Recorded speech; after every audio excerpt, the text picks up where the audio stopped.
Welcome guys, जेके lawn job channel में आपका बहुत बहुत स्वागत है। सब्सक्राइब कीजिए जेके लॉन जॉब चैनल को और पाइए रोजाना फिजिक्स केमिस्ट्री बायोलॉजी के multiple choice question non stop. So guys, previous video में हमने काफ़ी सारे क्वेश्चन डिस्कस कर चुके थे फिजिक्स यानी कि भौतिक विज्ञान के, और इस वीडियो में हम काफ़ी सारे क्वेश्चन डिस्कस करेंगे रसायन विज्ञान यानी कि केमिस्ट्री के। ये जो क्वेश्चन है आपके एग्जाम पॉइंट ऑफ व्यू से काफ़ी इंपॉर्टेंट है, और साथ में आपको एहसास भी हो रहा होगा कि आपको कितने आप सीख चुके हो। आपका एवल्यूशन भी यहाँ पर हो रहा है, ठीक है। एक तरह से आप अपना टेस्ट मान सकते हो, ठीक है। आप कितना सीख चुके हो, कितना आपको सीखना है, ठीक है। यहाँ पर पहला क्वेश्चन है आपका रसायन विज्ञान का कि इनमें से कौन से एक रेडॉक्स अभिक्रिया है। Which of this is redox reaction. 4 option आपके सामने हाजिर है। Zinc plus HCl, ZnCl2 plus hydrogen gas निकली हुई है, ठीक है। AgNO3 plus HCl, AgCl HNO3, या फिर NaOH plus HCl NaCl plus H2O, या फिर इनमें से कोई नहीं। रेडॉक्स अभिक्रिया आपको बतानी है और आप पढ़ते आ रहे हो रेडॉक्स अभिक्रिया के बारे में। तो सो गाइज, इसका राइट ऑप्शन हो जाएगा। पहले आप चूज करो गाइज, ताकि आपको खुद को भी पता लगे कि कितने क्वेश्चन हमारे सही जाते हैं और कितने गलत जाते हो, तभी मज़ा आएगा। आई होप आपने सोच लिया होगा वनो क्वेश्चन इसका राइट ऑप्शन। सो इसका राइट ऑप्शन हो जाएगा गाइज, ये वाली है जिंक प्लस 2HCl, ठीक है। ZnCl2 प्लस हाइड्रोजन की पहली वाली, ये है रेडॉक्स अभिक्रिया। क्लियर। और आप सब जानते हो कि ऑक्सीडेशन क्या होता है, रेडॉक्स सब आप जानते हो, ठीक है। तो चलो आगे, सिंपल क्वेश्चन है वैसे बेसिकली। यदि कोई प्रक्रिया साम्यावस्था में है तो when any process is in equilibrium. आपने पढ़ा होगा 12th में कि डेल्टा जी का मान उसके लिए क्या होना चाहिए। थोड़ा सा भी ध्यान लगाया होगा, दिमाग लगाया होगा, तो इजीली आप इसको कर पाओगे। और ऐसी कोई बात नहीं, अगर आपके सब्जेक्टिव यानी कि 12th में अगर कम परसेंटेज बनी, कोई मायने नहीं रखती, ठीक है। अगर आप में ऑब्जेक्टिव नॉलेज है तो आप कोई भी कंपटीशन एग्जाम फाइट कर सकते हो और कहीं पर भी जा सकते हो। 12th की परसेंटेज को देख के ऐसा मत सोचा करो कि हम कि कम है कुछ नहीं कर सकते। अगर कम भी है तो आप कुछ भी कर सकते हो, ठीक है, क्योंकि आजकल कंपटीशन हो गया है। यदि कोई प्रक्रिया साम्यावस्था में है तो उसके लिए डेल्टा जी का मान आपको पता है। जैसे कि यहाँ पर दिया हुआ है कि delta G positive, delta G negative, delta G 0, delta G positive और नेगेटिव। बहुत अच्छा क्वेश्चन। सो गाइज, यदि कोई प्रक्रिया साम्यावस्था में है तो उसके लिए डेल्टा जी साम्यावस्था में, ठीक है, 0 साम्यावस्था में। तो अगला क्वेश्चन, कौन सी धातुएं डेनियल सेल में उपयोग की जाती है।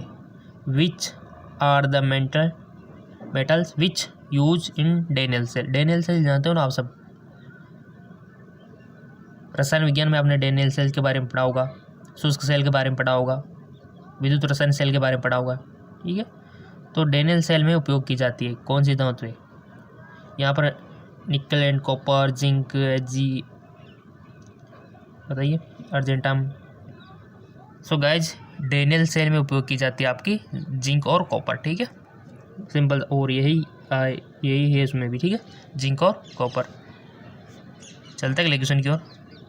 निम्नलिखित में से कौन सा लुईस अम्ल नहीं है। लुईस अम्ल नहीं है यानी कि आपको पता होना चाहिए कि कौन कौन से है लुईस अम्ल, कौन कौन से है। अगर इसका आंसर पता है तो आप इसको सही करोगे। Which of the following is not a Lewis acid. बहुत अच्छा क्वेश्चन है। VF3 H plus, NH4 plus, या फिर H2O। सो गाइज, इसमें आपका राइट ऑप्शन हो जाएगा आपका H2O, ठीक है। ये लुईस अम्ल नहीं है, यानी कि इस क्वेश्चन से आप ये सीख गए हो कि BF3 H प्लस और NH4 प्लस ये लुईस अम्ल है। इनको तो याद रख लें कि ये तो है और ये नहीं है, ठीक है, क्योंकि बहुत सारे को यही पता नहीं होता कोई कौन कौन से है। तो याद रख लेना BF3 H प्लस और NH4 प्लस ये तो है और H2O नहीं है। तो हमारा राइट ऑप्शन हो गया। कितना सिंपल है।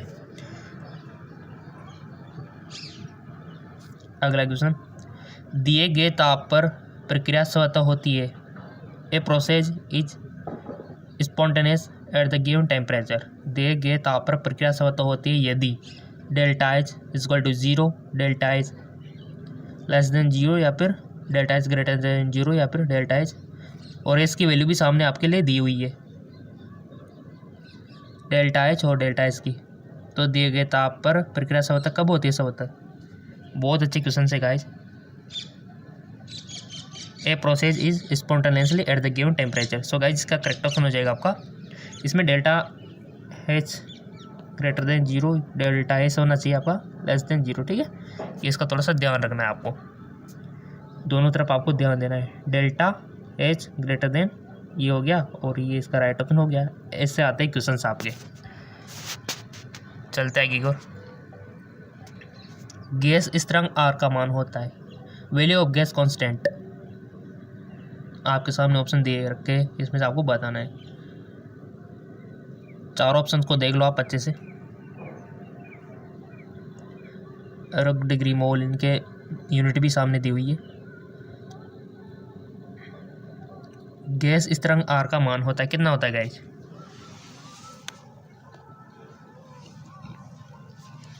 सो गाइज इसका करेक्ट ऑप्शन हो जाएगा आपका 8.314 इंटू 10⁷ अर्ग डिग्री मोल, ठीक है। किस पर टिक लगाओगे? फोर्थ पे, सही है क्या? अब ऐसे ही आप क्या करते हो, इधर का देख ले तो पीछे का देखते नहीं, ये तो गलती करते हो, जबकि ये नहीं होगा इसका राइट ऑप्शन, क्योंकि पीछे वाला तो मैच होना चाहिए ना, तो इसका राइट ऑप्शन हो जाएगा। चलो क्रायोलाइट है, क्रायोलाइट 11th में देखा होगा शायद आपने, तो आ जाएगा। क्या है cryolite? Magnesium silicate, sodium boro fluoride, sodium aluminium fluoride, magnesium silicate carbonate. 11th की बुक में मिल जाएगा, रसायन विज्ञान की में क्रायोलाइट के बारे में ईजिली आपने पढ़ा होगा तो आ जाएगा। और वैसे आपने 11th अगर मजे मजे में निकाल दी होगी तो थोड़ी सी डिफ़िकल्टी आपको हो सकती है, क्योंकि कंपटीशन एग्जाम के लिए तो 11th और 12th दोनों की नॉलेज होना ज़रूरी है। 11th की कम हो तब भी चल जाएगी, बट 12th की तो पूरा होना ज़रूरी है। क्रायोलाइट, सो गाइस इसका राइट ऑप्शन हो जाएगा आपका सोडियम एल्यूमिनियम क्लोराइड, ठीक है।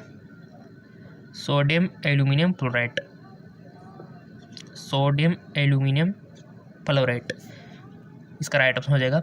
और कोई दिक्कत वाली बात नहीं है गाइस, अगर आपने 11th उस टाइम पे अच्छे से नहीं पढ़ी तो कोई दिक्कत नहीं, क्योंकि उस टाइम पे हम क्या है पता नहीं होता कि कहाँ पर यूजेज होने वाली है। बट अगर अब भी आप समझ जाओ, थोड़ा बहुत रीडिंग कर लो उसकी, तो बेस्ट रहेगा आपके लिए। 11th की नॉलेज को इम्प्रूव कर लो तो, क्योंकि उस टाइम पे तो होता ये है कि हाँ कि पढ़ रहे हैं अपन, ठीक है, इतना वो नहीं होता अपन में दिमाग।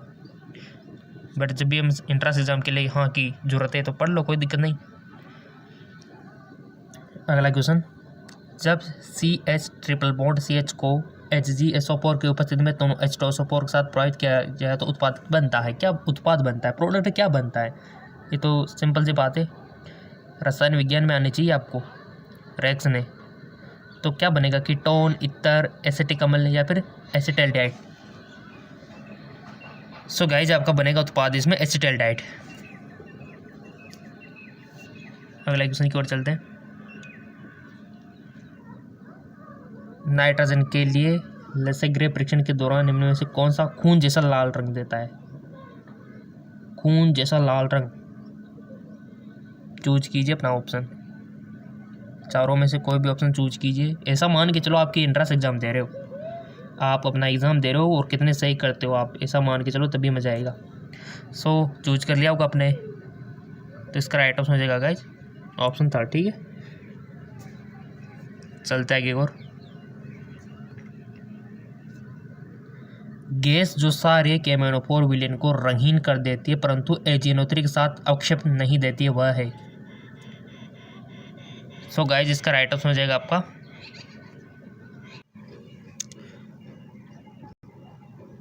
गैस जो सारे केमेनोफोर के विलेन को रंगीन कर देती है परंतु एजेनोत्री के साथ अवक्षेप नहीं देती है, वह है गाइज जो है C2H4, ठीक है, C2H4। चलते आगे और अगला क्वेश्चन है आपका, यदि 50 डिग्री सेंटीग्रेड पर उदासीन विलेन का pKw 13.36 है तो उस विलेन का pH आपको बताना है, जो कि आपको पता होगा गाइस pH कैसे निकालते हैं। ऑप्शन आपके सामने आ जाए कि 6.68, 7, 7.63, इनमें से कोई नहीं, तो राइट ऑप्शन हो जाएगा गाइस आपका 6.68।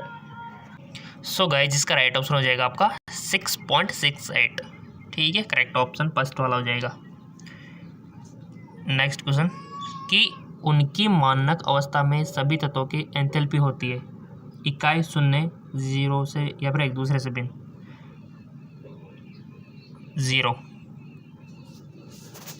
Zero is the next. Bauxite का सूत्र बताना है गाइस आपको। देखो 11th से भी क्वेश्चन बनते हैं काफ़ी सारे।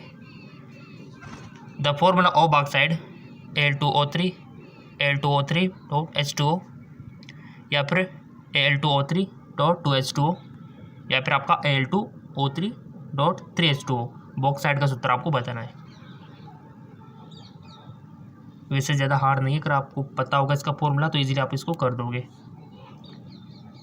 इसका राइट ऑप्शन है गाइज, आपने सही चूज किया होगा, Al2O3.2H2O इसका राइट ऑप्शन हो जाएगा। ठीक है, बॉक्साइड से काफ़ी सारे क्वेश्चन पूछ रहे जाते हैं डायरेक्टली, फॉर्मूले आपको पता होने चाहिए। अगला क्वेश्चन है कि निम्नलिखित द्रव्य युग्म में कौन सा राउल्ट के नियम से धनात्मक विलयन प्रदर्शित करता है।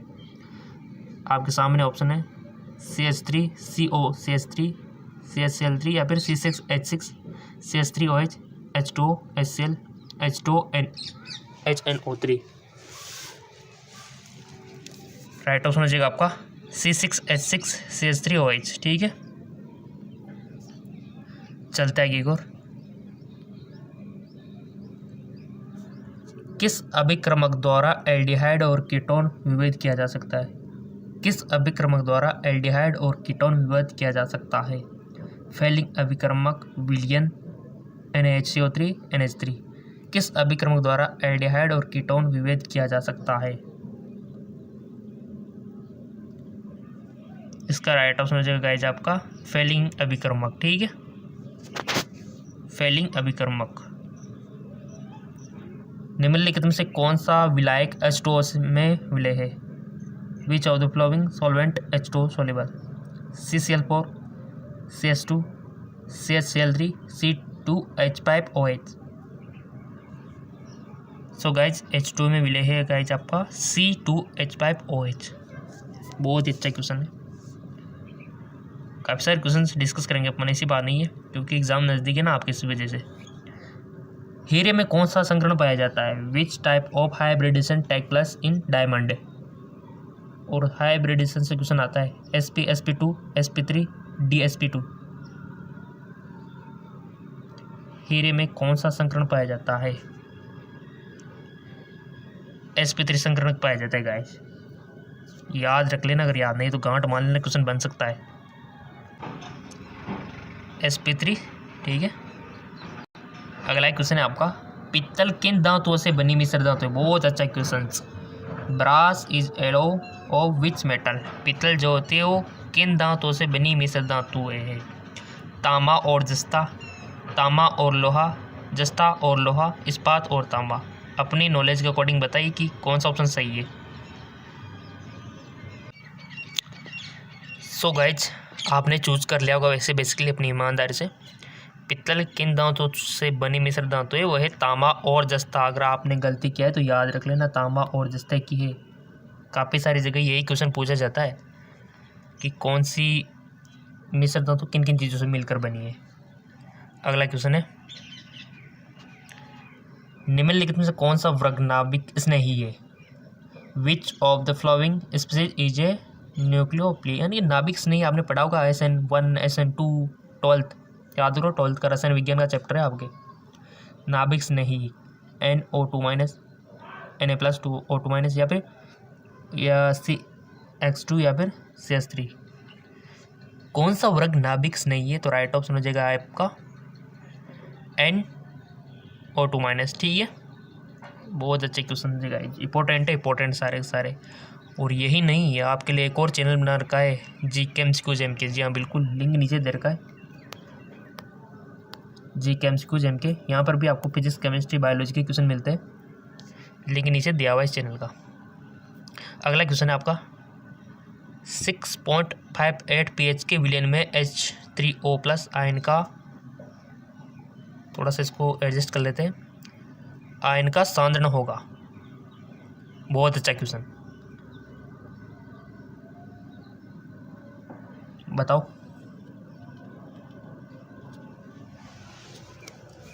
आई होप आपने वन ऑप्शन सेलेक्ट कर लिया होगा। इसका राइट ऑप्शन हो जाएगा 2.63 10⁻⁻7। ठीक है, 2.63 और पीछे जो मात्रा है ना उसका थोड़ी सी ध्यान रखना। सेकंड ऑप्शन सही है।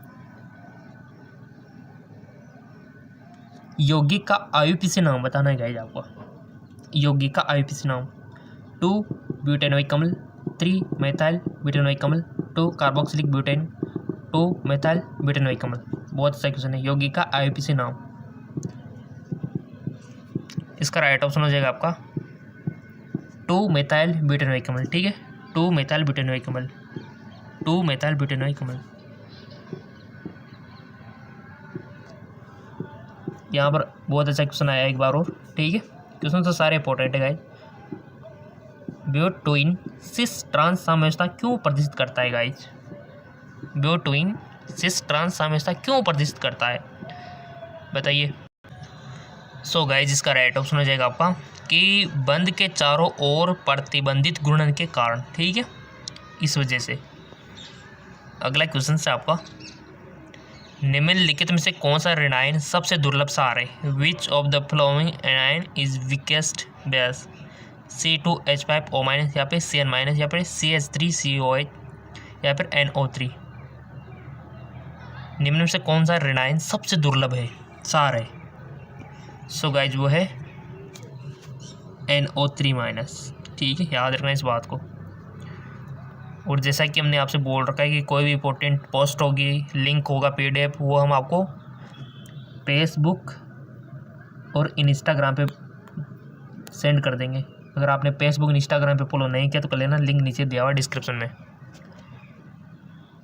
अगला क्वेश्चन है CH3O, CH3, C3H7 और C2H5O, C2H5 यौगिक रखते हैं। प्रकाश से समावेता, यहाँ से तो क्वेश्चन आता है समावेता से तो गाइस 100%। सिस ट्रांस समावेता, मध्यावेता श्रृंखला। अगर आपको इसके बारे में पता नहीं तो समावेता वाला चैप्टर देख लेना एक बार। इसका राइट ऑप्शन होगा मध्यावेता, मेटामेरिज्म। ठीक है, मेटामेरिज्म इसका राइट ऑप्शन हो जाएगा। अगला क्वेश्चन है आपका, जब HCOOH को सांद्र H2SO4 के साथ अभिकृत किया जाता है तो गैस उत्पन्न होती है SO2, CO, H2S, CO2। कौन सी होती है? जब HCOH को सांद्र H2SO4 के साथ अभिकृत किया जाता है कौन सी गैस उत्पन्न होती है? मोस्ट इंपॉर्टेंट क्वेश्चन है और ईमानदार से बताइए। और कितने क्वेश्चन आपने सही किए आप कमेंट करके बता सकते हो कि हमने 25 में से इतने क्वेश्चन सही किए। Right option CO, carbon monoxide इसको बोलते हैं, जो कि बहुत ही जहरीली है। ये हीमोग्लोबिन के साथ कंबाइन होके बहुत ही विषैला पदार्थ बनाती है। ठीक है, तो इसे बच के रहना चाहिए CO को लेने से, और ये बहुत ही विषाक्त होती है।